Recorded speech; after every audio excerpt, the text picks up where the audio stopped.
ਪਿਆਰੇ ਦਰਸ਼ਕੋ, ਜੈ ਐਮਸੀ ਦੀ ਦਿਸ਼ਾ ਪਰਿਵਰਤਨ ਦੇ ਸਾਡੇ ਅੱਜ ਦੇ ਪ੍ਰੋਗਰਾਮ ਦੇ ਵਿੱਚ ਤੁਹਾਡਾ ਸਭਨਾਂ ਦਾ ਬਹੁਤ-ਬਹੁਤ ਸਵਾਗਤ ਹੈ।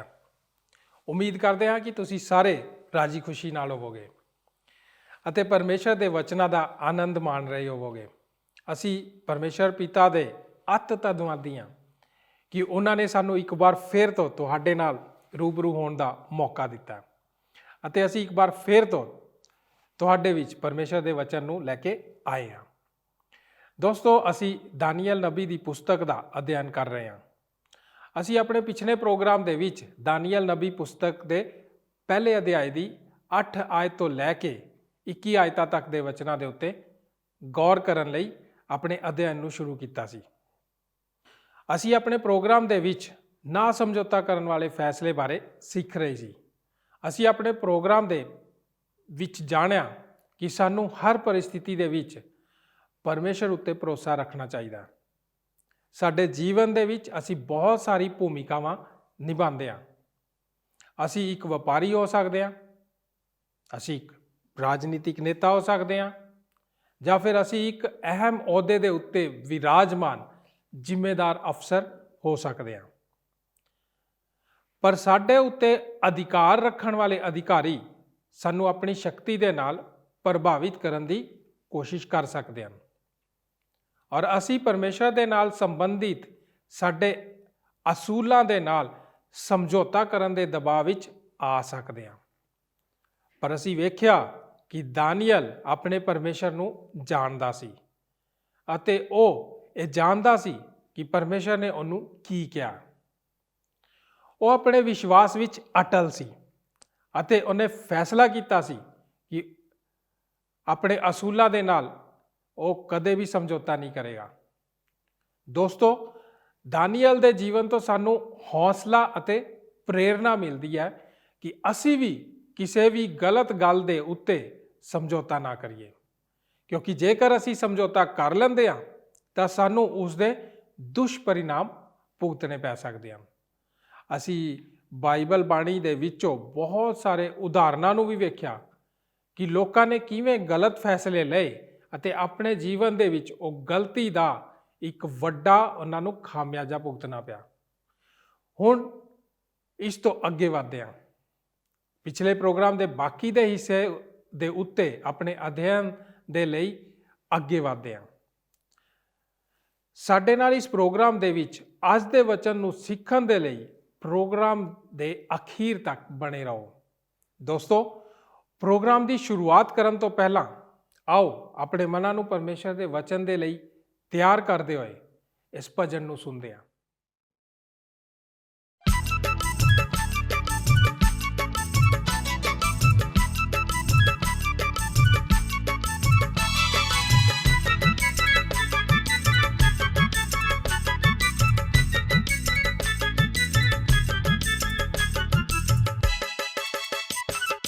ਪਵਿੱਤਰਤਾ ਵਿੱਚ ਸਿੱਧ ਹੋ ਕੇ ਰਹੋ, ਪਿਆਰੇ ਯੀਸ਼ੂ ਦੇ ਆਉਣ ਵਿੱਚ ਦੇਰ ਨਹੀਂ।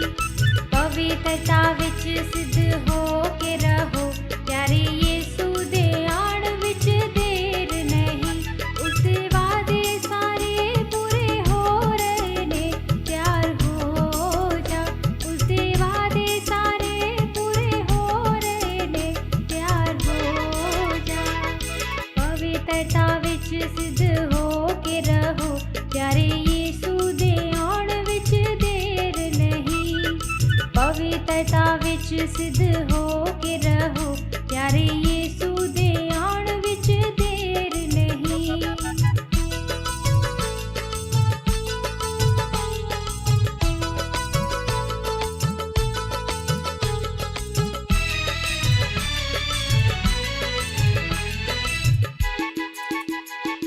ਲੜਾਈਆਂ ਅਕਾਲ ਤੇ ਭੂਚਾਲ ਨਾਲ ਕਈ ਬਿਮਾਰੀਆਂ ਨਾਲ ਨਾਸ਼ ਹੋ ਰਹੇ ਨੇ।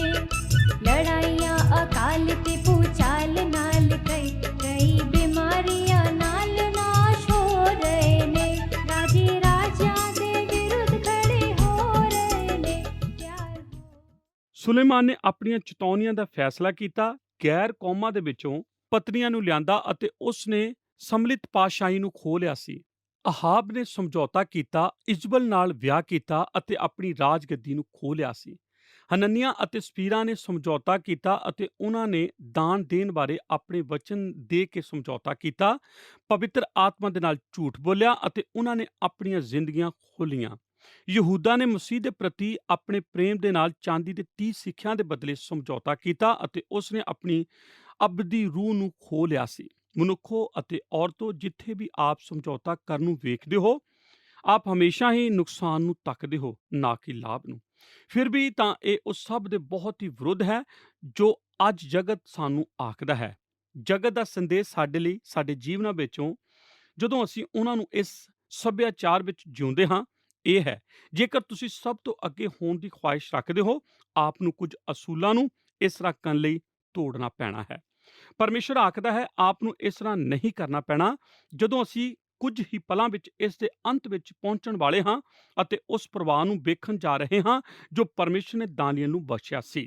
ਮੈਂ ਆਪ ਨੂੰ ਇਹ ਦੱਸਣ ਦੀ ਖੁਆਇਸ਼ ਰੱਖਦਾ ਹਾਂ ਕਿ ਉਹ ਪ੍ਰਵਾਹ ਜੋ ਦਾਨੀਏਲ ਨੇ ਪਾਇਆ ਸੀ, ਉਹ ਇਸ ਕਰਕੇ ਨਹੀਂ ਸੀ ਕਿਉਂਕਿ ਉਸ ਨੇ ਅਸੂਲਾਂ ਨੂੰ ਤੋੜਿਆ ਸੀ, ਪਰ ਇਸ ਕਰਕੇ ਕਿਉਂਕਿ ਉਸ ਨੇ ਸਮਝੌਤਾ ਕਰਨ ਤੋਂ ਨਾ ਕੀਤੀ ਸੀ ਜਦੋਂ ਪਰਮੇਸ਼ਰ ਨੇ ਨਾ ਆਖਿਆ ਸੀ। ਮੇਰਾ ਵਿਸ਼ਵਾਸ ਹੈ ਕਿ ਅਸੀਂ ਅੱਜ ਜੋ ਸਾਡੇ ਜਗਤ ਵਿੱਚ ਕੁਝ ਮਨੁੱਖਾਂ ਦੇ ਲਈ ਭੁੱਖੇ ਹਾਂ, ਸਾਡੇ ਅੱਜ ਦੇ ਜਗਤ ਵਿੱਚ ਜੋ ਖੜੇ ਹੋ ਕੇ ਆਖਣਗੇ, ਠੀਕ ਜਿਸ ਤਰ੍ਹਾਂ ਦਾ ਦਾਨੀਏਲ ਸੀ, ਉਸੇ ਤਰ੍ਹਾਂ ਦਾ ਮੈਂ ਵੀ ਹੋਵਾਂਗਾ। ਕੁਝ ਨੌਜਵਾਨ ਲੋਕ ਇੱਕ ਹਾਈ ਸਕੂਲ ਦੀ ਕਲਾਸ ਵਿੱਚ ਗਏ ਅਤੇ ਇੱਕ ਪਰਮੇਸ਼ਰ ਰਹਿਤ ਪ੍ਰੋਫੈਸਰ ਦੇ ਦੁਆਰਾ ਉਹਨਾਂ ਦਾ ਸਾਹਮਣਾ ਕੀਤਾ ਗਿਆ ਸੀ। ਉਸ ਪ੍ਰੋਫੈਸਰ ਨੇ ਆਖਿਆ, ਸਾਡੇ ਵਿੱਚੋਂ ਉਹ ਸਾਰੇ ਜੋ ਬਾਈਬਲ ਦੀਆਂ ਕਲਪਨਾਇਕ ਕਹਾਣੀਆਂ ਦੇ ਉੱਤੇ ਵਿਸ਼ਵਾਸ ਕਰਦੇ ਹਨ, ਕਿਰਪਾ ਕਰਕੇ ਖੜੇ ਹੋ ਜਾਓ। ਬਹੁਤ ਸਾਰੇ ਲੋਕ ਖੜੇ ਹੋਏ। ਉਸਨੇ ਆਖਿਆ, ਤੁਹਾਡੇ ਵਿੱਚੋਂ ਉਹ ਜੋ ਪੂਰੀ ਤਰ੍ਹਾਂ ਇਸ ਦੇ ਬਾਰੇ ਵਿਸ਼ਵਾਸ ਰੱਖਦੇ ਹਨ, ਖੜੇ ਰਹੋ। ਅਤੇ ਕੁਝ ਇਹੋ ਜਿਹੇ ਸਨ ਜੋ ਬੈਠ ਗਏ ਅਤੇ ਬਸ ਕੁਝ ਕੁ ਹੀ ਉਹਨਾਂ ਵਿੱਚੋਂ ਖੜੇ ਰਹੇ ਸਨ। ਫਿਰ ਉਸਨੇ ਆਖਿਆ, ਹੁਣ ਇਸ ਕਲਾਸ ਦੇ ਦੌਰਾਨ ਮੈਂ ਤੁਹਾਨੂੰ ਇਸ ਧਾਰਮਿਕ ਬਾਈਬਲ ਦੇ ਬਕਵਾਸ ਤੋਂ ਆਜ਼ਾਦ ਕਰਨ ਜਾ ਰਿਹਾ ਹਾਂ। ਮੈਂ ਬਾਈਬਲ ਨੂੰ ਇੱਕ ਵਾਰ ਪੜ੍ਹਿਆ ਸੀ ਅਤੇ ਇਹ ਮਿਸ਼ਰਿਤ ਲੋਕਾਂ ਦੀ ਇੱਕ ਝੁੰਡ ਦੇ ਦੁਆਰਾ ਲਿਖੀ ਗਈ ਸੀ। ਮੈਂ ਤੁਹਾਨੂੰ ਇਸ ਤੋਂ ਆਜ਼ਾਦ ਕਰਨ ਦੀ ਖੁਆਇਸ਼ ਰੱਖਦਾ ਹਾਂ। ਨੌਜਵਾਨ ਦਾਨੀਏਲ ਖੜਾ ਹੋਇਆ ਅਤੇ ਉਸ ਨੇ ਆਖਿਆ, ਸ਼੍ਰੀਮਾਨ ਜੀ, ਜੋ ਬਾਈਬਲ ਹੈ, ਇਹ ਮਸੀਹ ਲੋਕਾਂ ਦੇ ਲਈ ਲਿਖਿਆ ਖੱਤ ਪਰਮੇਸ਼ਰ ਵੱਲੋਂ ਹੈ। ਜੇਕਰ ਆਪ ਇਸ ਦੇ ਬਾਰੇ ਸ਼ਸ਼ੋ ਪੰਜ ਵਿੱਚ ਪਏ ਹੋ, ਇਹੋ ਹੀ ਹੁੰਦਾ ਹੈ ਜੋ ਆਪ ਕਿਸੇ ਦੀ ਚਿੱਠੀ ਜਾਂ ਡਾਕ ਨੂੰ ਪੜ੍ਹਨ ਦੇ ਦੁਆਰਾ ਪਾਉਂਦੇ ਹੋ। ਨੰਬਰ 2, ਇੱਕ ਨਾ ਸਮਝੌਤਾ ਕਰਨ ਵਾਲੀ ਜ਼ਿੰਦਗੀ ਲਈ ਸਹਾਰਾ। ਸਿਰਫ ਇੱਕ ਨਾ ਸਮਝੌਤਾ ਕੀਤੇ ਹੋਏ ਜੀਵਨ ਦੇ ਲਈ ਇੱਕ ਫੈਸਲਾ ਹੀ ਨਹੀਂ, ਮੈਂ ਤਾਂ ਚਾਹੁੰਦਾ ਹਾਂ ਕਿ ਆਪ ਇਸ ਵਚਨ ਦੇ ਭਾਗ ਉੱਤੇ ਗੌਰ ਕਰੋ ਕਿ ਇੱਕ ਨਾ ਸਮਝੌਤਾ ਪਾਏ ਹੋਏ ਜੀਵਨ ਦੇ ਲਈ ਇੱਕ ਆਸਰਾ ਵੀ ਹੈ। ਦਾਨੀਏਲ ਦੀ ਪਰਮੇਸ਼ਰ ਨੇ ਦੇਖਭਾਲ ਕੀਤੀ ਸੀ ਜਦੋਂ ਦਾਨੀਏਲ ਨੇ ਉਹ ਕੀਤਾ ਸੀ ਜੋ ਉਚਿਤ ਸੀ। ਕਿ 9 ਐਤ ਦੇ ਵਚਨ ਇਹ ਰੋਚਕ ਗੱਲ ਨਹੀਂ ਹੈ ਜੋ ਕਿ ਠੀਕ ਦਾਨੀਏਲ ਦੇ ਸਮਰਪਣ ਦੀ ਲਿਖਤ ਦੇ ਠੀਕ ਅੱਗੇ ਲਿਖੀ ਗਈ ਹੈ। ਉਸ ਤੋਂ ਬਾਅਦ ਜਦੋਂ ਉਸਨੇ ਇਹ ਮਨਸਾ ਬੰਨ੍ਹ ਲਈ ਕਿ ਉਹ ਆਪਣੇ ਆਪ ਨੂੰ ਭ੍ਰਸ਼ਟ ਨਹੀਂ ਕਰੇਗਾ, ਅਗਲੇ 2 ਸ਼ਬਦ ਜੋ ਕਿ 9 ਐਤ ਦੇ ਪਹਿਲੇ 2 ਸ਼ਬਦ ਹਨ, ਉਹ ਇਹ ਹਨ, ਆਓ ਅਸੀਂ ਉਹਨਾਂ ਨੂੰ ਉੱਚੀ ਆਵਾਜ਼ ਵਿੱਚ ਮਿਲ ਕੇ ਆਖੀਏ, ਹੁਣ ਪਰਮੇਸ਼ਰ, ਆਪ ਜੋ ਵੀ ਚਾਹੋ ਇਸ ਦੇ ਨਾਲ ਹਾਲਾਤਾਂ ਨੂੰ ਜੋੜ ਸਕਦੇ ਹੋ। ਆਪ ਜਿਸ ਵੀ ਭੈੜੇ ਤੋਂ ਭੈੜੀ ਦ੍ਰਿਸ਼ਟੀ ਦੀ ਕਲਪਨਾ ਕਰ ਸਕਦੇ ਹੋ, ਉਸ ਨੂੰ ਇਸ ਦੇ ਨਾਲ ਲਿਖ ਸਕਦੇ ਹੋ। ਪਰ ਜੇਕਰ ਆਪ ਇਸ ਸਭ ਤੋਂ ਬਾਅਦ ਆਖਦੇ ਹੋ, ਹੁਣ ਪਰਮੇਸ਼ਰ, ਆਪ ਦੁਬਾਰਾ ਫਿਰ ਇੱਕ ਅੱਛੀ ਸਥਿਤੀ ਦੇ ਵਿੱਚ ਹੁੰਦੇ ਹੋ, ਕਿ ਆਪ ਇਸ ਤਰ੍ਹਾਂ ਨਹੀਂ ਹੁੰਦੇ। ਜੋ ਵਰਪਿਆ ਸੀ ਉਹ ਇਹ ਸੀ ਕਿ ਪਰਮੇਸ਼ਰ ਨੇ ਲੋਕਾਂ ਦੇ ਨਾਲ ਦਾਨੀਏਲ ਦੇ ਲਈ ਪੱਖ ਨੂੰ ਬਖਸ਼ਿਆ ਜੋ ਮਾਇਨਾ ਰੱਖਦਾ ਸੀ। ਉਸ ਨੇ ਇਸ ਨੂੰ ਪ੍ਰਾਪਤ ਕਰਨ ਦੇ ਲਈ ਸਮਝੌਤਾ ਨਹੀਂ ਸੀ ਕੀਤਾ, ਬਸ ਪਰਮੇਸ਼ਰ ਨੇ ਉਸ ਨੂੰ ਇਹ ਬਖਸ਼ਿਆ ਸੀ। ਇਸ ਤਰ੍ਹਾਂ ਜਦੋਂ ਦਾਨੀਏਲ ਨੂੰ ਜ਼ਰੂਰਤ ਸੀ ਕਿ ਉਹ ਇਸ ਭੋਜਨ ਨਾਲ ਜੁੜੀ ਹੋਈ ਸਮੱਸਿਆ ਦੇ ਵਿੱਚੋਂ ਬਾਹਰ ਨਿਕਲੇ, ਉਸ ਦੇ ਕੋਲ ਇੱਕ ਦੋਸਤ ਸੀ ਜੋ ਮਾਇਨਾ ਰੱਖਦਾ ਸੀ। ਜਦੋਂ ਅਸੀਂ ਪਰਮੇਸ਼ਰ ਦੀ ਇੱਛਾ ਦੇ ਵਿੱਚ ਬਣੇ ਹੋਏ ਹੋਈਏ, ਉਹ ਸਾਡਾ ਛੁਪਣ ਦਾ ਸਥਾਨ ਅਤੇ ਸਾਡੀ ਮਦਦ ਹੁੰਦਾ ਹੈ। ਕੀ ਆਪ ਜਾਣਦੇ ਹੋ, ਜੋ ਮੈਂ ਚਾਹੁੰਦਾ ਹਾਂ ਕਿ ਦਾਨੀਏਲ ਨੂੰ ਆਖੇਗਾ, ਉਹ ਆਖੇਗਾ, ਨੌਜਵਾਨ ਲੋਕੋ, ਇਹ ਨੌਜਵਾਨ, ਮੈਂ ਤਾਂ ਪਰਮੇਸ਼ਰ ਦੀ ਇੱਛਾ ਵਿੱਚ ਹੋ ਕੇ ਇਸ ਨਾਲੋਂ ਬਾਬਲ ਵਿੱਚ ਇੱਕ ਬੰਦੀ ਬਣ ਕੇ ਹੋਣਾ ਪਸੰਦ ਕਰਾਂਗਾ, ਇਸ ਨਾਲੋਂ ਕਿ ਪਰਮੇਸ਼ਰ ਦੀ ਇੱਛਾ ਤੋਂ ਬਾਹਰ ਹੋ ਕੇ ਯਰੂਸ਼ਲਮ ਵਿੱਚ ਆਜ਼ਾਦ ਹੋ ਕੇ ਰਹਾਂ। ਮੈਂ ਉਸ ਦੇ ਨਾਲ ਸਹਿਮਤ ਹੋਵਾਂਗਾ। ਇਹੋ ਜਿਹਾ ਕੋਈ ਸਥਾਨ ਨਹੀਂ ਜੋ ਕਿ ਪਰਮੇਸ਼ਰ ਦੀ ਇੱਛਾ ਵਿੱਚ ਬਣੇ ਹੋਣ ਦੀ ਸੁਰੱਖਿਆ ਜਗ੍ਹਾ ਵਰਗਾ ਹੋਵੇ। ਆਪ ਪਰਮੇਸ਼ਰ ਦੀ ਇੱਛਾ ਵਿੱਚੋਂ ਬਾਹਰ ਹੋਵੋ ਅਤੇ ਆਪ ਆਪਣੇ ਆਪ ਵਿੱਚ ਹੀ ਰਹਿ ਜਾਂਦੇ ਹੋ। ਆਪ ਉੱਥੇ ਟਿਕਦੇ ਹੋ ਜਿੱਥੇ ਪਰਮੇਸ਼ਰ ਚਾਹੁੰਦਾ ਹੈ ਕਿ ਆਪ ਠਹਿਰੋ। ਉਹ ਕਰੋ ਜੋ ਉਹ ਚਾਹੁੰਦਾ ਹੈ ਕਿ ਆਪ ਕਰੋ, ਅਤੇ ਉਹ ਤੁਹਾਡੀ ਦੇਖਭਾਲ ਕਰਨ ਲਈ ਬਣਿਆ ਰਹਿੰਦਾ ਹੈ, ਅਤੇ ਤੁਹਾਡੇ ਉੱਤੇ ਆਪਣੀ ਨਜ਼ਰ ਲਗਾਈ ਰੱਖਣ ਦੇ ਲਈ, ਉਹ ਤੁਹਾਨੂੰ ਬਲ ਬਖਸ਼ਣ ਦੇ ਲਈ।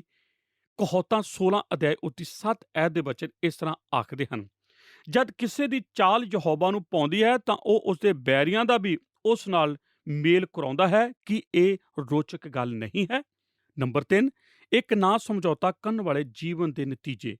ਹੁਣ ਮੈਂ ਚਾਹੁੰਦਾ ਹਾਂ ਕਿ ਆਪ ਗੌਰ ਕਰੋ, ਨਾ ਸਿਰਫ ਇੱਕ ਨਾ ਸਮਝੌਤਾ ਕਰਨ ਵਾਲੇ ਫੈਸਲੇ ਦੇ ਬਾਰੇ ਅਤੇ ਇੱਕ ਨਾ ਸਮਝੌਤਾ ਕਰਨ ਵਾਲੇ ਜੀਵਨ ਦੇ ਆਸਰੇ ਦੇ ਬਾਰੇ, ਬਲਕਿ ਤੀਸਰੀ ਗੱਲ, ਇੱਕ ਨਾ ਸਮਝੌਤਾ ਕਰਨ ਵਾਲੇ ਜੀਵਨ ਦੇ ਨਤੀਜਿਆਂ ਦੇ ਬਾਰੇ। ਨੰਬਰ 1, ਹੌਸਲਾ। ਮੈਂ ਚਾਹੁੰਦਾ ਹਾਂ ਕਿ ਆਪ ਸਭ ਤੋਂ ਪਹਿਲਾਂ ਇੱਕ ਨਾ ਸਮਝੌਤਾ ਕਰਨ ਵਾਲੇ ਜੀਵਨ ਦੇ ਨਤੀਜੇ ਵਜੋਂ ਗੌਰ ਕਰੋ ਕਿ ਉਹ ਉਤਸ਼ਾਹ ਹੈ, ਹੌਸਲਾ ਹੈ ਅਤੇ ਪਹਿਲਾ ਫੈਸਲਾ ਕੀ ਕਰਦਾ ਹੈ। ਅਤੇ ਜਦੋਂ ਅਸੀਂ ਇਸ ਲਕੀਰ ਨੂੰ ਖਿੱਚਦੇ ਹਾਂ, ਇਹ ਤਾਂ ਕਿਸੇ ਭੱਠੀ ਨੂੰ ਅੱਗ ਲਗਾਉਣ ਦੀ ਤਰ੍ਹਾਂ ਹੈ, ਤਾਂ ਕਿ ਅਸੀਂ ਅਗਲਾ ਕਦਮ ਉਠਾ ਸਕੀਏ। ਅਤੇ ਮੈਂ ਨੌਜਵਾਨ ਲੋਕਾਂ ਨੂੰ ਆਖਣ ਦੀ ਖੁਆਇਸ਼ ਰੱਖਦਾ ਹਾਂ ਕਿ ਉਹ ਸਮਾਂ ਜਦੋਂ ਆਪ ਨੂੰ ਉਹ ਫੈਸਲਾ ਲੈਣ ਦੀ ਜ਼ਰੂਰਤ ਹੋਵੇ ਜੋ ਕਿ ਉਚਿਤ ਹੈ, ਉਹ ਆਪ ਦੇ ਨਵੇਂ ਵਾਤਾਵਰਣ ਵਿੱਚ ਆਪ ਦਾ ਪਹਿਲਾ ਗੁਣ ਹੁੰਦਾ ਹੈ। ਆਪ ਬਸ ਉਸ ਲਕੀਰ ਨੂੰ ਖਿੱਚੋ, ਆਖੋ ਇਹੀ ਉਹ ਸਥਾਨ ਹੈ ਜਿੱਥੇ ਮੈਂ ਲਕੀਰ ਖਿੱਚਾਂਗਾ, ਅਤੇ ਆਪ ਜਾਣਦੇ ਹੋ ਕੀ ਵਰਪੇਗਾ ਜੇਕਰ ਆਪ ਇਸ ਤਰ੍ਹਾਂ ਕਰਦੇ ਹੋ। ਇਹ ਆਪ ਨੂੰ ਉਸ ਸਮੇਂ ਫੈਸਲਾ ਲੈਣ ਲਈ ਹੌਸਲਾ ਬਖਸ਼ੇਗਾ ਜਦੋਂ ਫੈਸਲੇ ਦਾ ਸਮਾਂ ਆਉਂਦਾ ਹੈ। ਕੀ ਇਹ ਰੋਚਕ ਗੱਲ ਨਹੀਂ ਹੈ ਕਿ ਦਾਨੀਏਲ ਉਸ ਹੌਸਲੇ ਦੀ ਕਿਸਮ ਨੂੰ ਪ੍ਰਦਰਸ਼ਿਤ ਕਰਦਾ ਹੈ, ਅਤੇ ਆਪ ਨੂੰ ਇਹ ਤਸਵੀਰ ਆਪਣੇ ਮਨ ਵਿੱਚ ਬਿਠਾਉਣੀ ਪੈਣੀ ਹੈ, ਜਿੱਥੇ ਕਿ ਉਹ ਰਾਜੇ ਦੇ ਮਨੁੱਖਾਂ ਵਿੱਚੋਂ ਇੱਕ ਦੇ ਕੋਲ ਜਾ ਕੇ ਆਖਦਾ ਹੈ, ਇਸ ਦਾਵਤ ਦੇ ਨੇਦੇ ਦੇ ਲਈ ਕਿ ਮੈਂ ਰਾਜੇ ਦੇ ਮੇਜ਼ ਤੋਂ ਖਾਵਾਂ, ਤੇਰਾ ਧੰਨਵਾਦ, ਪਰ ਮੈਂ ਇਹ ਚੁਣ ਲਿਆ ਹੈ ਕਿ ਮੈਂ ਆਪਣੇ ਆਪ ਨੂੰ ਰਾਜਾ ਦੇ ਭੋਜਨ ਦੇ ਨਾਲ ਨਾਪਾਕ ਨਾ ਕਰਾਂ। ਹੁਣ ਮੈਂ ਆਪ ਨੂੰ ਯਾਦ ਕਰਾ ਦੇਵਾਂ, ਇਸ ਮਨੁੱਖ ਨੇ ਨਬੂਕਦਨੇਜ਼ਰ ਦੇ ਬਾਰੇ ਆਪ ਉਸ ਦੇ ਨਾਲ ਖੇਡਣ ਦੀ ਖੁਆਇਸ਼ ਨਾ ਰੱਖੋ। ਉਹ ਇੱਕ ਖਤਰਨਾਕ ਵਿਅਕਤੀ ਹੈ। ਕੀ ਆਪ ਜਾਣਦੇ ਹੋ ਕਿ ਯੋਸ਼ੀਆ ਦੇ ਪੁੱਤਰਾਂ ਵਿੱਚੋਂ ਇੱਕ, ਜਿਸ ਦਾ ਨਾਮ ਸਦਕਿਯਾਹ ਸੀ, ਜਦੋਂ ਉਸਨੇ ਸੋਚਿਆ ਕਿ ਨਬੂਕਦਨੇਜ਼ਰ ਯਰੂਸ਼ਲਮ ਉੱਤੇ ਕਬਜ਼ਾ ਕਰਨ ਜਾ ਰਿਹਾ ਹੈ, ਉਸਨੇ ਸੋਚਿਆ ਕਿ ਉਹ ਬਚ ਨਿਕਲੇਗਾ। ਇਸ ਤਰ੍ਹਾਂ ਉਹ ਰਾਜੇ ਦੇ ਬਗੀਚੇ ਰਾਹੀਂ ਪਿਛਲੇ ਰਾਹ ਭੱਜ ਨਿਕਲੇਗਾ, ਪਰ ਨਬੂਕਦਨੇਜ਼ਰ ਦੇ ਮਨੁੱਖਾਂ ਨੇ ਉਸ ਦਾ ਪਿੱਛਾ ਕੀਤਾ ਅਤੇ ਉਸ ਨੂੰ ਪਕੜ ਲਿਆ। ਕਿ ਆਪ ਜਾਣਦੇ ਹੋ ਉਹਨਾਂ ਨੇ ਉਸ ਨਾਲ ਕੀ ਕੀਤਾ ਸੀ? ਉਹਨਾਂ ਨੇ ਉਸ ਦੇ ਸਾਰੇ ਪੁੱਤਰਾਂ ਨੂੰ ਪਕੜਿਆ ਅਤੇ ਉਸ ਦੇ ਰਾਜ ਦੇ ਸਾਰੇ ਮੁੱਖ ਲੋਕਾਂ ਨੇ ਅਤੇ ਆਖਿਆ, ਸਦਕਿਯਾਹ, ਮੈਂ ਚਾਹੁੰਦਾ ਹਾਂ ਕਿ ਤੂੰ ਠੀਕ ਇੱਥੇ ਬੈਠੇ। ਅਤੇ ਉਹਨਾਂ ਨੇ ਉਸ ਸਭ ਨੂੰ ਇੱਕ ਲਾਈਨ ਵਿੱਚ ਖੜਾ ਕਰ ਲਿਆ, ਅਤੇ ਉਹ ਇੱਕੋ ਹੀ ਸਮੇਂ ਉਸ ਲਾਈਨ ਦੇ ਵਿੱਚ ਕੋਲ ਗਏ, ਅਤੇ ਉਸ ਦੇ ਬੱਚਿਆਂ ਵਿੱਚੋਂ ਉਹਨਾਂ ਨੇ ਹਰੇਕ ਨੂੰ ਮਾਰ ਸੁੱਟਿਆ, ਅਤੇ ਉਸ ਦੇ ਕੈਬਨਿਟ ਦੇ ਸਾਰੇ ਮੰਤਰੀਆਂ ਨੂੰ ਵੀ। ਫਿਰ ਨਬੂਕਦਨੇਜ਼ਰ ਨੇ ਇੱਕ ਗਰਮ ਤਲਵਾਰ ਲਈ ਅਤੇ ਉਸ ਨੇ ਇਸ ਨੂੰ ਰਾਜਾ ਸਿਦਕਿਯਾਹ ਦੀਆਂ ਅੱਖਾਂ ਵਿੱਚ ਲਗਾਇਆ ਅਤੇ ਉਸ ਦੀਆਂ ਅੱਖਾਂ ਕੱਢ ਸਿੱਟੀਆਂ, ਤਾਂ ਕਿ ਆਖਰੀ ਕੰਮ ਉਸ ਰਾਜੇ ਨੇ ਜੋ ਦੇਖਿਆ ਹੋਵੇ ਉਹ ਸੀ ਉਸ ਦੇ ਖੁਦ ਦੇ ਬੱਚਿਆਂ ਦਾ ਉਹੀ ਵਹਿਸ਼ੀ ਕਤਲ ਕੀਤਾ ਜਾਣਾ। ਇਹੋ ਹੀ ਹੈ ਜਿਸ ਤਰ੍ਹਾਂ ਦਾ ਉਹ ਮਨੁੱਖ ਸੀ। ਇੱਕ ਹੋਰ ਵਕਤ ਸਮੇਂ ਯਰਮੀਆ ਦੀ ਪੁਸਤਕ ਵਿੱਚ 22 ਅਧਿਆਏ ਵਿੱਚ ਉਸਨੇ ਇੱਕ ਹੋਰ ਮਨੁੱਖ ਨੂੰ ਪਕੜਿਆ ਅਤੇ ਉਸ ਨੂੰ ਹੌਲੀ-ਹੌਲੀ ਅੱਗ ਦੇ ਵਿੱਚ ਭੁੰਨਿਆ। ਉਹ ਇਸੇ ਤਰ੍ਹਾਂ ਦਾ ਮਨੁੱਖ ਸੀ। ਜਦੋਂ ਦਾਨੀਏਲ ਦੇ ਸਾਥੀਆਂ ਨੇ ਫੈਸਲਾ ਕੀਤਾ ਕਿ ਉਹ ਉਸ ਕੰਮ ਨੂੰ ਨਹੀਂ ਕਰਨਗੇ ਜੋ ਉਸਨੇ ਚਾਹਿਆ ਸੀ, ਕੀ ਆਪ ਜਾਣਦੇ ਹੋ ਉਸਨੇ ਕੀ ਕੀਤਾ ਸੀ? ਉਸਨੇ ਉਹਨਾਂ ਨੂੰ ਅੱਗ ਦੇ ਵਿੱਚ ਸਿੱਟਿਆ। ਇਸ ਤਰ੍ਹਾਂ ਜਦੋਂ ਦਾਨੀਏਲ ਉਸ ਰਾਜ ਦੇ ਵਿੱਚ ਚਲਿਆ ਸੀ, ਉਹ ਅਸ਼ਟਨ ਦੇ ਕੋਲ ਗਿਆ ਅਤੇ ਆਖਿਆ, ਮੈਂ ਇਹ ਸੁਣਿਆ ਹੈ ਕਿ ਮੈਂ ਰਾਜੇ ਦੇ ਭੋਜਨ ਨੂੰ ਨਾ ਖਾਵਾਂ, ਇਹ ਮੈਨੂੰ ਭ੍ਰਸ਼ਟ ਕਰਨ ਜਾ ਰਿਹਾ ਹੈ। ਇਹ ਤਾਂ ਭ੍ਰਸ਼ਟ ਕਰਨ ਵਾਲਾ ਹੈ। ਇਸ ਲਈ ਹੌਸਲੇ ਦੀ ਲੋੜ ਹੁੰਦੀ ਹੈ। ਜੇਕਰ ਆਪ ਇਸ ਨੂੰ ਸਾਡੇ ਨਜ਼ੀਰਾਂ ਤੋਂ ਤੱਕ ਆਪ ਆਖਦੇ ਹੋ ਕਿ ਮਨੁੱਖੋ, ਹੌਸਲਾ ਰੱਖਣ ਵਾਲੇ ਬਣੋ, ਪਾਗਲ ਨਾ ਬਣੋ। ਇਹ ਇਹਨਾਂ ਦੋਵਾਂ ਵਿੱਚੋਂ ਇੱਕ ਹੋ ਸਕਦਾ ਹੈ, ਪਰ ਉਹ ਜਾਣਦਾ ਸੀ ਕਿ ਉਹ ਹੌਸਲੇ ਵਾਲੇ ਸੀ। ਭਾਗ ਐੜਾ, ਕਾਇਲ ਕੀਤੇ ਜਾਣਾ। ਸਿਰਫ ਇਹੋ ਹੀ ਨਹੀਂ ਕਿ ਇੱਕ ਨਾਲ ਸਮਝੌਤਾ ਕਰਨ ਵਾਲੀ ਜ਼ਿੰਦਗੀ ਦੇ ਵਿੱਚ ਹੌਸਲਾ ਹੁੰਦਾ ਹੈ, ਪਰ ਇਹ ਤਾਂ ਕਾਇਲਤਾ ਨੂੰ ਵੀ ਪੈਦਾ ਕਰਦੀ ਹੈ। ਕੀ ਇਹ ਰੋਚਕ ਗੱਲ ਨਹੀਂ ਹੈ ਕਿ ਦਾਨੀਏਲ ਆਮ ਤੋਂ ਅੱਗੇ ਗਿਆ ਅਤੇ ਉਸਨੇ ਬੁਰਾਈ ਦੇ ਸਭ ਲੋਕਾਂ ਵਿਰੁੱਧ ਇੱਕ ਉੱਚਾ ਮਿਆਰ ਅਪਣਾਇਆ। ਕਦੇ-ਕਦੇ ਜਦੋਂ ਅਸੀਂ ਇਸ ਕਹਾਣੀ ਨੂੰ ਪੜ੍ਹਦੇ ਹਾਂ, ਅਸੀਂ ਇਹ ਵਿਚਾਰ ਪਾਉਂਦੇ ਹਾਂ ਕਿ ਦਾਨੀਏਲ ਨੂੰ ਦਾਲ ਅਤੇ ਪਾਣੀ ਹੀ ਛਕਣਾ ਪਿਆ ਸੀ, ਪਰ ਬਾਈਬਲ ਬਾਣੀ ਦੇ ਭਾਗ ਵਿੱਚ ਇੱਥੇ ਅਜਿਹਾ ਕੁਝ ਨਹੀਂ ਹੈ। ਅਸਲ ਵਿੱਚ 10 ਅਧਿਆਏ ਦਾਨੀਏਲ ਦੀ ਪੁਸਤਕ ਵਿੱਚ ਆਓ ਮੈਂ ਆਪ ਨੂੰ ਕੁਝ ਰੋਚਕ ਦਿਖਾਵਾਂ। ਇੱਥੇ 2 ਆਇਤਾਂ ਦੇ ਵਚਨ ਵਿੱਚ ਇਹ ਆਖਿਆ ਗਿਆ ਹੈ ਕਿ ਉਹਨਾਂ ਦਿਨਾਂ ਵਿੱਚ ਮੈਂ ਦਾਨੀਏਲ ਉਹਨਾਂ ਦਿਨਾਂ ਵਿੱਚ 3 ਪੂਰੇ ਹਫ਼ਤੇ ਸੋਗ ਕਰ ਰਿਹਾ ਸੀ। ਮੈਂ ਕੋਈ ਸਵਾਦਲਾ ਭੋਜਨ ਨਾ ਖਾਧਾ, ਨਾ ਹੀ ਕੋਈ ਮਾਸ ਜਾਂ ਸ਼ਰਾਬ ਮੇਰੇ ਮੂੰਹ ਵਿੱਚ ਪਾਈ ਗਈ। ਇਸ ਦਾ ਕੀ ਅਰਥ ਹੈ? ਆਮ ਹਾਲਾਤਾਂ ਦੇ ਅਧੀਨ ਇਹ ਉਸ ਦੀ ਆਮ ਵਿਧੀ ਸੀ ਕਿ ਉਹ ਮਾਸ ਨੂੰ ਖਾਂਦਾ ਅਤੇ ਦਾਖ ਰਸ ਪੀਂਦਾ ਸੀ। ਇਹ ਨਵੇਂ ਨੇਮ ਦੇ ਅਨੁਸਾਰ ਸੀ। ਇਸ ਤਰ੍ਹਾਂ ਜਦੋਂ ਦਾਨੀਏਲ ਨੇ ਆਖਿਆ ਕਿ ਮੈਂ ਦਾਲ ਹੀ ਖਾਣ ਜਾ ਰਿਹਾ ਹਾਂ ਅਤੇ ਮੈਂ ਪਾਣੀ ਹੀ ਪੀਣ ਜਾ ਰਿਹਾ ਹਾਂ, ਉਸਨੇ ਇੱਕ ਇਹੋ ਜਿਹਾ ਮਿਆਰ ਇਖਤਿਆਰ ਕੀਤਾ ਸੀ ਜੋ ਉਸ ਨਾਲੋਂ ਬਹੁਤ ਉੱਚਾ ਸੀ, ਜੋ ਕਿ ਅਕਸਰ ਅਪਣਾਉਂਦਾ ਹੁੰਦਾ ਸੀ। ਉਸਨੇ ਉਹ ਨੇਚਾ ਇਸ ਕਰਕੇ ਕੀਤੀ ਸੀ ਕਿ ਉਹ ਪ੍ਰਤਿਆਵੇ ਤੋਂ ਬਹੁਤ ਉੱਚਾ ਜਿਉਣ ਦੀ ਖੁਆਇਸ਼ ਰੱਖਦਾ ਸੀ। ਉਸਨੇ ਆਪਣੇ ਮਿਆਰ ਨੂੰ ਇੰਨਾ ਉੱਚਾ ਰੱਖਣਾ ਚਾਹਿਆ ਸੀ, ਕੋਈ ਵੀ ਉਸ ਨੂੰ ਇਹ ਸਮਝਣ ਵਿੱਚ ਕੋਈ ਮੁਸ਼ਕਲ ਕਿਸੇ ਨੂੰ ਪੇਸ਼ ਨਾ ਹੋਵੇ ਕਿ ਉਹ ਕਿੱਥੇ ਦਾ ਸੀ। ਇਹ ਦਾਲ ਜੋ ਉਸਨੇ ਖਾਧੀ, ਇਸ ਦਾ ਸ਼ਬਦ ਦਾ ਅਰਥ ਹੁੰਦਾ ਹੈ ਉਹ ਬੀਜ ਜੋ ਉਗਿਆ ਹੋਇਆ ਹੋਵੇ। ਇਸ ਦੇ ਬਾਰੇ ਕਈ ਲੋਕਾਂ ਦੇ ਅਲੱਗ-ਅਲੱਗ ਵਿਚਾਰ ਹਨ। ਡਾਕਟਰ ਕ੍ਰਿਸਵੈਲ, ਜੋ ਕਿ ਦਕਸ਼ਣ ਹਿੱਸੇ ਤੋਂ ਹੈ, ਉਹ ਆਖਦਾ ਹੈ ਕਿ ਇਹ ਕਾਲੀ ਅੱਖ ਵਾਲੇ ਮਟਰ ਸਨ। ਕੁਝ ਲੋਕ ਆਖਦੇ ਹਨ ਕਿ ਇਹ ਕਿਸ ਤਰ੍ਹਾਂ ਦੇ ਦਾਣੇਦਾਰ ਭੋਜਨ ਸੀ। ਮੈਂ ਨਹੀਂ ਜਾਣਦਾ ਇਹ ਕੀ ਸੀ। ਇਹ ਤਾਂ ਇੱਕ ਕਿਸਮ ਦਾ ਬੀਜ ਸੀ ਜੋ ਕਿ ਉਗਿਆ ਹੋਇਆ ਸੀ। ਇਸ ਕਰਕੇ ਉਹ ਇਸ ਨੂੰ ਇੱਕ ਸਬਜ਼ੀ ਆਖਦੇ ਹਨ। ਦਾਨੀਏਲ ਨੇ ਉਹ ਖਾਧਾ ਸੀ ਜੋ ਕਿ ਉਗਿਆ ਹੋਇਆ ਸੀ। ਉਹ ਜਾਣਦਾ ਸੀ ਜੇਕਰ ਇਹ ਧਰਤੀ ਵਿੱਚੋਂ ਉਗਿਆ ਹੋਵੇ ਤਦ ਇਹ ਭ੍ਰਸ਼ਟ ਨਹੀਂ ਹੋ ਸਕਦਾ। ਇਸ ਕਰਕੇ ਇਸ ਦੇ ਲਈ ਕਾਇਲ ਕੀਤਾ ਗਿਆ ਸੀ। ਭਾਗ ਈੜੀ, ਨਮਰਤਾ। ਪਰ ਮੈਂ ਚਾਹੁੰਦਾ ਹਾਂ ਕਿ ਆਪ ਗੌਰ ਕਰੋ ਕਿ ਤੀਸਰੀ ਗੱਲ ਉੱਤੇ ਕਿ ਉਹ ਸਿਰਫ ਕਾਇਲਤਾ ਤੇ ਹੌਸਲਾ ਹੀ ਨਹੀਂ ਸੀ ਰੱਖਣ ਵਾਲਾ, ਬਲਕਿ ਉਸ ਦੇ ਵਿੱਚ ਨਮਰਤਾ ਵੀ ਪਾਈ ਜਾਂਦੀ ਸੀ। ਹੁਣ ਜੇਕਰ ਉਹ ਸਾਡੇ ਵਿੱਚੋਂ ਕੁਝ ਕਦੇ ਵਾਂਗ ਝਗੜਾ ਕਰਨ ਵਾਲਾ ਰੂੜਵਾਦੀ ਹੁੰਦਾ, ਜਦੋਂ ਕਿ ਉਸਨੇ ਆਪਣਾ ਫੈਸਲਾ ਕੀਤਾ ਸੀ ਕਿ ਉਹ ਇਸ ਨੂੰ ਇਸ ਤਰ੍ਹਾਂ ਲੈ ਸਕਦਾ ਸੀ ਕਿ ਉਹ ਸਮੁੱਚੇ ਰਾਜ ਨੂੰ ਆਪਣੇ ਵਿਖਿਆਨ ਦੇ ਦੁਆਰਾ ਸਾਫ਼ ਉਸਨੇ ਕਰ ਦਿੱਤਾ ਹੁੰਦਾ, ਉਹ ਬਸ ਖੜੇ ਹੋ ਕੇ ਮੰਚ ਉੱਤੇ ਅੱਗ ਨੂੰ ਹੇਠਾਂ ਆਉਣ ਲਈ ਪੁਕਾਰ ਸਕਦਾ ਸੀ ਅਤੇ ਸਜ਼ਾ ਨੂੰ ਉਹਨਾਂ ਸਭਨਾਂ ਉੱਤੇ ਜਿਨ੍ਹਾਂ ਨੇ ਉਸ ਦੇ ਨਾਲ ਮੇਲ ਖਾਣ ਵਾਲੇ ਫੈਸਲੇ ਨੂੰ ਨਹੀਂ ਸੀ ਲਿਆ। ਅਤੇ ਜਦੋਂ ਉਹ ਇਹ ਸਭ ਕੁਝ ਕਰ ਚੁੱਕਾ ਹੁੰਦਾ, ਤਦ ਉਹ ਸਾਰੇ ਬੇੜੇ ਦੇ ਉੱਤੇ ਟੁਕੜੇ-ਟੁਕੜੇ ਪਏ ਹੁੰਦੇ।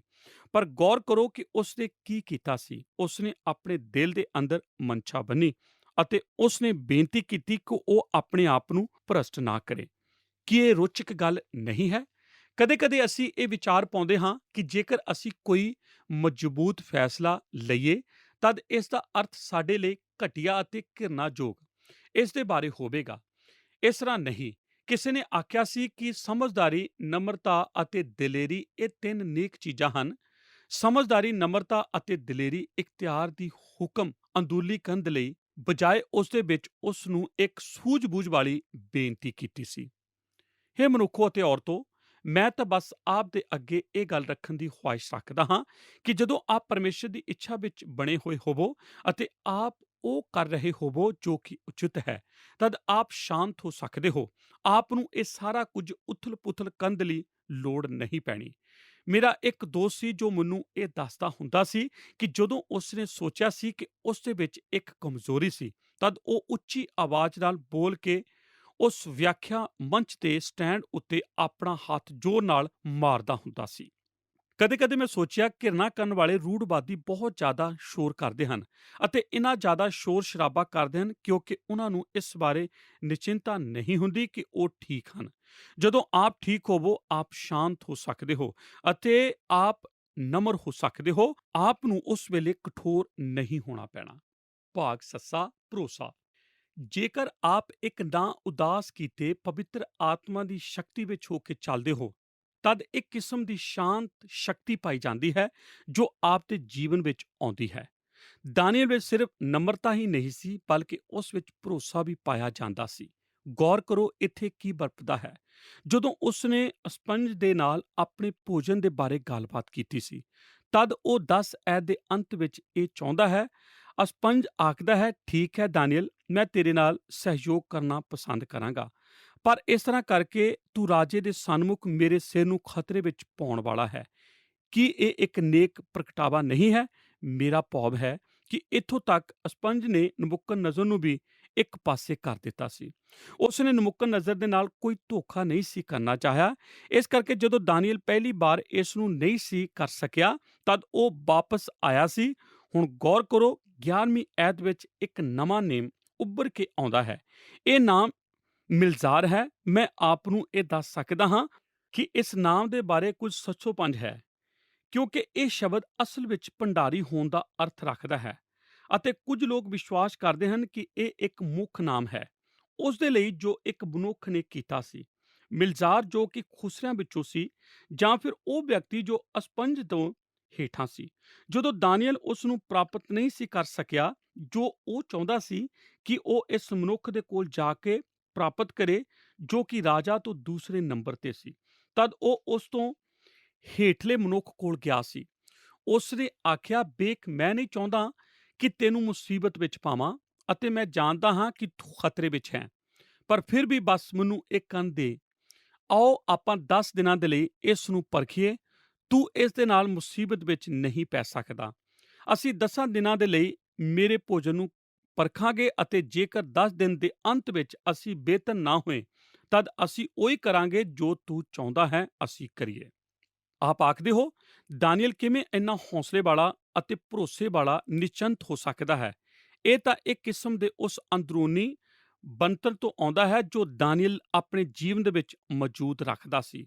ਉਸਨੇ ਪਰਮੇਸ਼ਰ ਦੀ ਬਾਣੀ ਵਿੱਚ ਇੰਨਾ ਜ਼ਿਆਦਾ ਵਿਸ਼ਵਾਸ ਕੀਤਾ ਸੀ ਕਿ ਉਸਨੇ ਜਾਣ ਲਿਆ ਸੀ ਕਿ ਪਰਮੇਸ਼ਰ ਉਸ ਨੂੰ ਸੰਭਵ ਤੌਰ ਤੇ ਨੀਵਾਂ ਨਹੀਂ ਦਿਖਾ ਸਕਦਾ। ਇਸ ਤਰ੍ਹਾਂ ਉਸਨੇ ਭਰੋਸੇ ਨਾਲ ਇਹ ਆਖਿਆ ਹੋਵੇਗਾ, ਜੇਕਰ ਪਰਮੇਸ਼ਰ ਸਾਡੇ ਵੱਲ ਹੈ ਤਦ ਕੌਣ ਸਾਡਾ ਵਿਰੋਧ ਕਰ ਸਕਦਾ ਹੈ। ਉਸਨੇ ਆਪਣੇ ਆਪ ਨੂੰ ਉਸ ਲਾਈਨ ਉੱਤੇ ਧਰਿਆ ਸੀ ਜੋ ਉਸਨੇ ਵਿਸ਼ਵਾਸ ਕੀਤਾ ਸੀ। ਆਪ ਜਾਣਦੇ ਹੋ ਕਿ ਪਵਿੱਤਰ ਜੀਵਨ ਜਿਉਣਾ ਹਮੇਸ਼ਾ ਹੀ ਭਰੋਸੇ ਨੂੰ ਲਿਆਉਂਦਾ ਹੈ। ਕੀ ਆਪ ਇਸ ਤੋਂ ਜਾਣੂ ਹੋ? ਜੇਕਰ ਆਪ ਹੀ ਮਨੁੱਖੋ ਅਤੇ ਔਰਤੋਂ ਆਪਣੇ ਮੋਢੇ ਦੇ ਉੱਪਰੋਂ ਤੱਕ ਰਹੇ ਹੋ ਸਕਦਾ ਹੈ ਕਿ ਆਪ ਉਚਿਤ ਢੰਗ ਦੇ ਨਾਲ ਜੀ ਰਹੇ ਹੋਵੋ। ਕੁਝ ਬਹੁਤ ਹੀ ਸਾਫ਼ ਜ਼ਾਹਿਰ ਹੈ, ਇੱਕ ਸਪਸ਼ਟ ਜ਼ਮੀਨ ਰੱਖਣ ਦੇ ਬਾਰੇ ਅਤੇ ਉਸ ਦੇ ਬਾਰੇ ਕੁਝ ਵੀ ਚਿੰਤਾ ਨਾ ਕਰਨਾ ਜੋ ਕੁਝ ਕੋਈ ਆਪ ਦੇ ਬਾਰੇ ਜਾਣਨ ਵਾਲਾ ਹੋਵੇ। ਦਾਨੀਏਲ ਇਹੋ ਜਿਹਾ ਧਰਮੀ ਅਤੇ ਪਵਿੱਤਰ ਜੀਵਨ ਬਤੀਤ ਕਰ ਰਿਹਾ ਸੀ, ਉਸ ਸ਼ਕਤੀ ਦੇ ਵਿੱਚ ਹੋ ਕੇ ਚੱਲਦਿਆਂ ਜੋ ਪਰਮੇਸ਼ਰ ਨੇ ਉਸ ਨੂੰ ਬਖਸ਼ੀ ਸੀ ਕਿ ਉਹ ਸਮੁੱਚੇ ਰਾਤ ਦੇ ਸਾਹਮਣੇ ਆਪਣੇ ਸਮਰਪਣ ਦੇ ਪਰਖੇ ਜਾਣ ਤੋਂ ਨਹੀਂ ਸੀ ਡਰਿਆ। ਭਾਗ ਹਾਹਾ ਇਕਸਰਤਾ। ਵਿਸ਼ੇਸ਼ਤਾਵਾਂ ਕੀ ਹਨ? ਸਭ ਤੋਂ ਪਹਿਲਾਂ ਉਸਦੇ ਕੋਲ ਹੌਸਲਾ ਸੀ। ਦੂਸਰੀ ਗੱਲ ਉਸਦੇ ਕੋਲ ਕਾਇਲਤਾ ਸੀ। ਤੀਸਰੀ ਗੱਲ ਉਹ ਨਮਰਤਾ ਵਾਲਾ ਸੀ ਅਤੇ ਚੌਥੀ ਗੱਲ ਉਸਦੇ ਕੋਲ ਭਰੋਸਾ ਸੀ ਅਤੇ ਹੁਣ ਪੰਜਵੀਂ ਗੱਲ ਇਕਸਰਤਾ। ਆਪ ਜਾਣਦੇ ਹੋ ਇਹ ਸਾਰੇ ਜੀਵਨ ਵਿੱਚ ਸਭ ਤੋਂ ਕਠੋਰ ਚੀਜ਼ ਹੈ। ਇਕਸਰਤਾ ਤੂੰ ਇੱਕ ਸਦਗੁਣ ਹੈ। ਸਾਡੇ ਵਿੱਚ ਜ਼ਿਆਦਾਤਰ ਆਪਣੇ ਅੱਛੇ ਫਲਾਂ ਨੂੰ ਪਾਉਂਦੇ ਹਨ ਅਤੇ ਅਸੀਂ ਉੱਥੇ ਹੀ ਜਿਉਣਾ ਪਸੰਦ ਕਰਦੇ ਹਾਂ, ਪਰ ਇਸ ਨੂੰ ਇੱਕ ਤੋਂ ਬਾਅਦ ਇੱਕ ਦਿਨ ਕਰਨਾ ਇੱਕ ਕਠਿਨ ਕੰਮ ਹੁੰਦਾ ਹੈ। ਜੇਕਰ ਆਪ ਇਸ ਬਾਰੇ ਗੌਰ ਕਰਨ ਦੀ ਖੁਆਇਸ਼ ਰੱਖਦੇ ਹੋ ਜੋ 21 ਐਤ ਦੇ ਵਚਨ ਆਖਦੇ ਹਨ ਕਿ ਦਾਨੀਏਲ ਰਾਜ ਖੋਰਸ ਦੇ ਪਹਿਲੇ ਵਰੇ ਤੱਕ ਉਸਨੇ ਆਪਣੇ ਕੰਮ ਜਾਰੀ ਰੱਖਿਆ। ਹੁਣ ਮੈਂ ਇਸ ਉੱਤੇ ਬਸ ਇੱਕ ਪਲ ਦੇ ਲਈ ਟਿਕਣ ਦੀ ਖੁਆਇਸ਼ ਰੱਖਦਾ ਹਾਂ ਤਾਂ ਕਿ ਆਪ ਇਸ ਮਨੁੱਖ ਦੀ ਮੁੱਖ ਗੱਲ ਨੂੰ ਸਮਝ ਸਕੋ। ਉਹ ਤਾਂ ਬਸ ਕੁਝ ਸਮੇਂ ਦੇ ਲਈ ਧਰਮੀ ਨਹੀਂ ਸੀ, ਜਾਂ ਜ਼ਿਆਦਾਤਰ ਸਮੇਂ ਦੇ ਲਈ ਦਾਨੀਏਲ ਨੇ ਇਕਸਾਰ ਧਰਮੀ ਪਰਮੇਸ਼ਰ ਪ੍ਰਸਤ ਜੀਵਨ 70 ਤੋਂ ਵੱਧ ਵਰ੍ਹਿਆਂ ਦੇ ਲਈ ਬਾਬਲ ਦੇ ਮਹਿਲ ਦੇ ਵਿੱਚ ਬਿਤਾਇਆ ਸੀ। ਬਾਬਲ ਦੇ ਰਾਜੇ ਦੇ ਚਲੇ ਜਾਣ ਤੋਂ ਬਾਅਦ ਉਸਨੇ ਠੀਕ ਜੀਵਨ ਜਿਉਣਾ ਜਾਰੀ ਰੱਖਿਆ ਸੀ ਜਦੋਂ ਤੱਕ ਫਾਰਸੀ ਨੇ ਉਸ ਉੱਤੇ ਕਬਜ਼ਾ ਨਹੀਂ ਸੀ ਕਰ ਲਿਆ, ਅਤੇ ਦਾਨੀਏਲ ਨੇ ਠੀਕ ਉਸੇ ਤਰ੍ਹਾਂ ਉਸ ਸਾਰੇ ਰਾਜ ਦੇ ਦੌਰਾਨ ਜਿਉਣਾ ਜਾਰੀ ਰੱਖਿਆ ਸੀ। ਪਿਆਰੇ ਦਰਸ਼ਕੋ, ਤੁਹਾਡਾ ਬਹੁਤ-ਬਹੁਤ ਧੰਨਵਾਦ ਕਿ ਤੁਸੀਂ ਸਾਡੇ ਨਾਲ ਸਾਡੇ ਅੱਜ ਦੇ ਪ੍ਰੋਗਰਾਮ ਦੇ ਵਿੱਚ ਬਣੇ ਰਹੇ। ਅੱਜ ਦੇ ਵਚਨ ਵਿੱਚ ਅਸੀਂ ਜਾਣਿਆ ਕਿ ਸਾਨੂੰ ਪਰਮੇਸ਼ਰ ਦੀਆਂ ਗੱਲਾਂ ਵਿੱਚ ਸਮਝੌਤਾ ਨਹੀਂ ਕਰਨਾ ਚਾਹੀਦਾ, ਕਿਉਂਕਿ ਜੇਕਰ ਅਸੀਂ ਸਮਝੌਤਾ ਕਰਦੇ ਹਾਂ ਤਾਂ ਇਸ ਦੇ ਬੁਰੇ ਨਤੀਜਿਆਂ ਨੂੰ ਸਾਨੂੰ ਭੁਗਤਣਾ ਪੈ ਸਕਦਾ ਹੈ। ਇਸ ਦੇ ਬਹੁਤ ਸਾਰੇ ਉਦਾਹਰਨਾਂ ਨੂੰ ਅਸੀਂ ਬਾਈਬਲ ਬਾਣੀ ਵਿੱਚੋਂ ਵੇਖਿਆ ਕਿ ਜਿਨ੍ਹਾਂ ਨੇ ਗਲਤ ਫੈਸਲੇ ਲਏ ਜਾਂ ਪਰਮੇਸ਼ਰ ਦੀਆਂ ਗੱਲਾਂ ਨਾਲ ਸਮਝੌਤਾ ਕੀਤਾ ਤਾਂ ਉਹਨਾਂ ਦੇ ਨਾਲ ਕੀ ਹੋਇਆ। ਅਸੀਂ ਵੇਖਿਆ ਕਿ ਜਦੋਂ ਆਦਮ ਨੇ ਪਰਮੇਸ਼ਰ ਦੀ ਵਿਵਸਥਾ ਨਾਲ ਸਮਝੌਤਾ ਕੀਤਾ ਅਤੇ ਆਪਣੀ ਪਤਨੀ ਹਵਾ ਦੇ ਕਹਿਣੇ ਅਨੁਸਾਰ ਕੀਤਾ ਤਾਂ ਉਹਨੂੰ ਸਵਰਗ ਨੂੰ ਖੋਣਾ ਪਿਆ। ਅਬਰਾਹਮ ਨੇ ਸੱਚਾਈ ਦੇ ਨਾਲ ਸਮਝੌਤਾ ਕੀਤਾ ਅਤੇ ਆਪਣੀ ਪਤਨੀ ਸਾਰਾ ਦੇ ਬਾਰੇ ਝੂਠ ਬੋਲਿਆ ਤਾਂ ਉਹਨੇ ਕਰੀਬ ਆਪਣੀ ਪਤਨੀ ਨੂੰ ਖੋ ਹੀ ਦਿੱਤਾ ਸੀ। ਜਦੋਂ ਰਾਜਾ ਸੁਲੇਮਾਨ ਨੇ ਆਪਣੀਆਂ ਚੇਤਾਵਨੀਆਂ ਉੱਤੇ ਫੈਸਲਾ ਕੀਤਾ ਅਤੇ ਪਰਾਈਆਂ ਕੌਮਾਂ ਵਿੱਚੋਂ ਪਤਨੀਆਂ ਨੂੰ ਵਿਆਹ ਲਿਆਂਦਾ ਤਾਂ ਉਹਦਾ ਰਾਜ 2 ਹਿੱਸਿਆਂ ਵਿੱਚ ਵੰਡਿਆ ਗਿਆ। ਜਦੋਂ ਹਨਨਿਆ ਅਤੇ ਸਫੀਰਾ ਨੇ ਦਾਨ ਦੇਣ ਬਾਰੇ ਸਮਝੌਤਾ ਕੀਤਾ ਅਤੇ ਪਵਿੱਤਰ ਆਤਮਾ ਦੇ ਨਾਲ ਝੂਠ ਬੋਲਿਆ ਤਾਂ ਉਹਨੂੰ ਵੀ ਆਪਣੀਆਂ ਜ਼ਿੰਦਗੀਆਂ ਨੂੰ ਗਵਾਉਣਾ ਪਿਆ। ਪ੍ਰਭੂ ਯਿਸੂ ਜੀ ਦੇ ਚੇਲੇ ਨੇ ਚਾਂਦੀ ਦੇ 30 ਸਿੱਕਿਆਂ ਦੇ ਵੱਟੇ ਸਮਝੌਤਾ ਕੀਤਾ ਤਾਂ ਆਪਣੀ ਅਬਦੀ ਰੂਹ ਨੂੰ ਖੋ ਲਿਆ। ਅਸੀਂ ਸਿੱਖਿਆ ਕਿ ਜਿੱਥੇ ਵੀ ਅਸੀਂ ਸਮਝੌਤਾ ਕਰਦੇ ਹਾਂ ਤਾਂ ਅਸੀਂ ਨੁਕਸਾਨ ਨੂੰ ਹੀ ਹਾਸਿਲ ਕਰਦੇ ਹਾਂ, ਨਾ ਕਿ ਲਾਭ ਨੂੰ। ਅੱਜ ਦੇ ਅਧਿਐਨ ਤੋਂ ਅਸੀਂ ਨਾ ਸਮਝੌਤਾ ਕਰਨ ਵਾਲੀ ਜ਼ਿੰਦਗੀ ਦੇ ਲਈ ਸਹਾਰੇ ਬਾਰੇ ਜਾਣਿਆ। ਅਸੀਂ ਜਾਣਿਆ ਕਿ ਦਾਨੀਅਲ ਦੀ ਪਰਮੇਸ਼ਵਰ ਨੇ ਦੇਖਭਾਲ ਕੀਤੀ, ਕਿਉਂਕਿ ਦਾਨੀਅਲ ਨੇ ਉਹ ਕੀਤਾ ਜੋ ਉਚਿਤ ਸੀ। ਉਹਨੇ ਸ਼ਾਹੀ ਭੋਜਨ ਨੂੰ ਖਾਣ ਤੋਂ ਇਨਕਾਰ ਕਰ ਦਿੱਤਾ ਸੀ ਅਤੇ ਫੈਸਲਾ ਕਰ ਲਿੱਤਾ ਸੀ ਕਿ ਉਹ ਆਪਣੇ ਆਪ ਨੂੰ ਸ਼ਾਹੀ ਭੋਜਨ ਖਾ ਕੇ ਭ੍ਰਿਸ਼ਟ ਨਹੀਂ ਕਰੇਗਾ, ਕਿਉਂਕਿ ਉਹ ਭੋਜਨ ਯਹੂਦੀ ਵਿਵਸਥਾ ਦੀ ਮੰਗ ਨੂੰ ਪੂਰਾ ਨਹੀਂ ਕਰਦਾ ਸੀ। ਦੋਸਤੋ, ਜਦੋਂ ਅਸੀਂ ਸਿੱਖਿਆ ਕਿ ਅਸੀਂ ਪਰਮੇਸ਼ਵਰ ਦੇ ਉੱਤੇ ਭਰੋਸਾ ਕਰਦੇ ਹਾਂ ਅਤੇ ਉਹਦੀ ਮਰਜ਼ੀ ਦੇ ਵਿੱਚ ਰਹਿੰਦੇ ਹਾਂ ਤਾਂ ਉਹ ਸਦਾ ਛੁਪਣ ਦਾ ਸਥਾਨ ਅਤੇ ਸੁਰੱਖਿਅਤ ਜਗ੍ਹਾ ਬਣ ਜਾਂਦਾ ਹੈ। ਇਸ ਤੋਂ ਬਾਅਦ ਅਸੀਂ ਨਾ ਸਮਝੌਤਾ ਕਰਨ ਵਾਲੀ ਜ਼ਿੰਦਗੀ ਦੇ ਨਤੀਜਿਆਂ ਦੇ ਉੱਤੇ ਗੌਰ ਕੀਤਾ। ਇਸ ਦੇ ਅਧੀਨ ਅਸੀਂ ਹੌਸਲਾ, ਕਾਇਲ ਕੀਤੇ ਜਾਣਾ, ਨਿਮਰਤਾ, ਭਰੋਸਾ, ਇਕਸਰਤਾ ਦੇ ਬਿੰਦੂਆਂ ਉੱਤੇ ਗੱਲਬਾਤ ਕੀਤੀ। ਇਹ ਉਹ ਸਦਗੁਣ ਸਨ ਜੋ ਦਾਨੀਅਲ ਦੇ ਜੀਵਨ ਦੇ ਵਿੱਚ ਪਾਏ ਜਾਂਦੇ ਸਨ। ਇਹ ਉਹ ਗੁਣ ਸੀ ਜਿਨ੍ਹਾਂ ਕਰਕੇ ਉਹਨੂੰ ਬਾਬੁਲ ਦੇ ਵਿੱਚ ਇੱਕ ਮਹਾਨ ਸਫਲਤਾ ਮਿਲੀ। ਦੋਸਤੋ, ਹੁਣ ਸਾਨੂੰ ਇਜਾਜ਼ਤ ਦਿਓ, ਕਿਉਂਕਿ ਹੁਣ ਪ੍ਰੋਗਰਾਮ ਨੂੰ ਸਮਾਪਤ ਕਰਨ ਦਾ ਸਮਾਂ ਹੋ ਗਿਆ। ਇਸ ਪ੍ਰੋਗਰਾਮ ਦੇ ਬਾਕੀ ਦੇ ਹਿੱਸੇ ਨੂੰ ਅਸੀਂ ਅਗਲੇ ਪ੍ਰੋਗਰਾਮ ਦੇ ਵਿੱਚ ਵੀ ਜਾਰੀ ਰੱਖਾਂਗੇ। ਆਓ ਪ੍ਰਾਰਥਨਾ ਕਰਦੇ ਹਾਂ। ਸਾਡੇ ਸੱਚੇ ਜਿੰਦਾ ਔਰ ਸਰਵ ਸ਼ਕਤੀਮਾਨ ਪਰਮੇਸ਼ਵਰ, ਪ੍ਰਭੂ ਯਿਸੂ ਮਸੀਹ ਜੀ ਦੇ ਨਾਂ 'ਚ ਤੁਹਾਡੇ ਚਰਨਾਂ 'ਚ ਆਉਂਦੇ ਪ੍ਰਭੂ, ਧੰਨਵਾਦ ਦਿੰਦੇ ਅੱਜ ਦੇ ਵਚਨ ਦੇ ਲਈ ਪ੍ਰਭੂ ਜੀ। ਧੰਨਵਾਦ ਦਿੰਦੇ ਆ ਪ੍ਰਭੂ ਜੀ ਤੇਰੇ ਦਾਸ ਦਾਨੀਅਲ ਨਬੀ ਦੇ ਲਈ ਪ੍ਰਭੂ, ਜੋ ਸਾਡੇ ਲਈ ਇੱਕ ਮਹਾਨ ਪ੍ਰੇਰਨਾ ਹੈ, ਜਿਸ ਤੋਂ ਅਸੀਂ ਸਿੱਖਿਆ ਕਿ ਪ੍ਰਭੂ ਜੀ ਅਸੀਂ ਤੁਹਾਡੇ ਵਿੱਚ ਬਣੇ ਰਹੀਏ, ਤੁਹਾਡੇ ਵਿੱਚ ਲੁਕੇ ਰਹੀਏ ਅਤੇ ਕਿਸੇ ਵੀ ਗਲਤ ਗੱਲ 'ਚ ਸਮਝੌਤਾ ਨਾ ਕਰੀਏ। ਦਾਨੀਅਲ ਨੇ ਪ੍ਰਭੂ ਜੀ ਇਸ ਗੱਲ ਨੂੰ ਦਰਸਾ ਦਿੱਤਾ ਕਿ ਜੇਕਰ ਕੋਈ ਵੀ ਵਿਅਕਤੀ ਤੁਹਾਡੇ ਤੇ ਭਰੋਸਾ ਰੱਖਦਾ ਹੈ, ਤੁਸੀਂ ਉਹਨਾਂ ਨੂੰ ਕਦੇ ਵੀ ਸ਼ਰਮਿੰਦਾ ਨਹੀਂ ਹੋਣ ਦਿੰਦੇ। ਤੁਸੀਂ ਦਾਨੀਅਲ ਜੀ ਦੇ ਜੀਵਨ ਵਿੱਚ ਕੰਮ ਕੀਤਾ ਔਰ ਪ੍ਰਭੂ ਜੀ ਆਪਣੇ ਦਾਸ ਨੂੰ ਪ੍ਰਭੂ ਜੀ ਉੱਚਾ ਚੁੱਕਿਆ। ਸਾਡੀ ਪ੍ਰਾਰਥਨਾ ਪਿਤਾ ਪਰਮੇਸ਼ਰ, ਇਹ ਵਚਨ, ਇਹ ਗਵਾਹੀ ਦਾਨੀਅਲ ਨਬੀ ਦੀ ਪ੍ਰਭੂ ਜੀ ਕਹਾਣੀ ਸਾਡੇ ਲਈ ਇੱਕ ਬਹੁਤ ਵੱਡੀ ਪ੍ਰੇਰਨਾ ਬਣੇ। ਸਾਡਾ ਜੀਵਨ ਵੀ ਇਸੇ ਤਰ੍ਹਾਂ ਦਾ ਖਰਾ ਜੀਵਨ ਹੋਏ, ਜਿਸ ਦੇ ਦੁਆਰਾ ਪਿਤਾ ਪਰਮੇਸ਼ਰ ਤੁਹਾਡੇ ਨਾਮ ਨੂੰ ਮਹਿਮਾ ਮਿਲੇ। ਸਾਡੀ ਇਸ ਪ੍ਰਾਰਥਨਾ ਨੂੰ ਸੁਣ ਲਓ, ਤੁਹਾਡੇ ਬੇਟੇ ਆਪਣੇ ਉद्धारकर्ता ਯਿਸੂ ਨਾਸਰੀ ਜੀ ਦੇ ਨਾਂ 'ਚ ਮੰਗਦੇ ਹਾਂ, ਆਮੀਨ। ਸਾਰਿਆਂ ਨੂੰ ਜੈ ਮਸੀਹ ਦੀ। ਕੀ ਤੁਹਾਨੂੰ ਇਹ ਪ੍ਰੋਗਰਾਮ ਪਸੰਦ ਆਇਆ? ਹੁਣੇ ਸਾਨੂੰ ਇੱਕ ਮਿਸ ਕਾਲ ਦਿਓ ਤੇ ਤੁਸੀਂ ਅਗਲੇ ਜੇਤੂ ਹੋ ਸਕਦੇ ਹੋ।